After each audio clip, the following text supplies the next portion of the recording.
A U.S.-Israeli delegation including White House advisor Jared Kushner took off Monday on a historic first direct commercial flight from Tel Aviv to Abu Dhabi to mark the normalization of ties between the Jewish state and the UAE.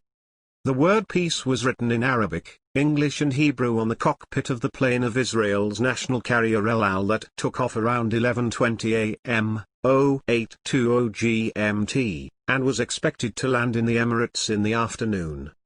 While this is a historic flight, we hope that it will start an even more historic journey in the Middle East and beyond, Kushner, who is President Donald Trump's son-in-law and a key architect of his Middle East policy, said before boarding. The future does not have to be predetermined by the past. This is a very hopeful time. The flight number LL 971 is a reference to the UAE's international dialing code, and the return flight, set to leave Abu Dhabi on Tuesday morning, is LL 972, matching Israel's dialing code.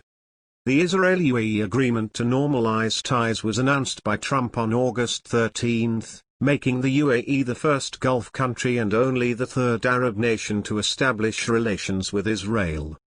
Unlike Egypt, which made peace with its former battlefield enemy in 1979, and Jordan, which followed in 1994, the UAE has never fought a war with Israel.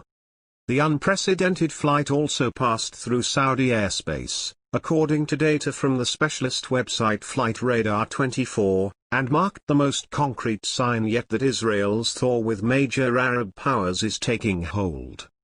Israeli National Security Advisor Meir Ben Shabbat, who was also on the flight to the UAE, said our goal is to achieve a joint working plan to advance relations in a very broad range of areas.